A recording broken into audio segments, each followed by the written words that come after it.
Welcome to the channel. Here, we master tricky words and their pronunciations. Today, we're tackling the word virescent. It might seem a little tricky, but by the end of this video, you'll be able to pronounce it with confidence.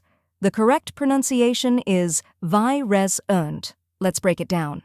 First, we have vi, which rhymes with my.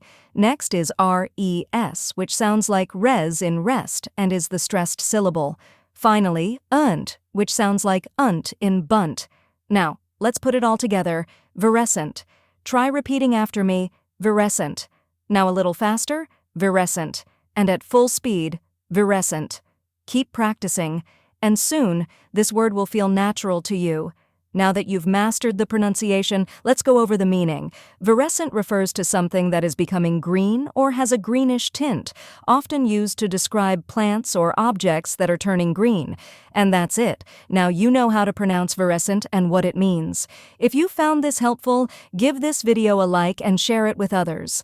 Comment below with any tricky words you'd like me to cover next, and don't forget to subscribe for more pronunciation guides. See you in the next video.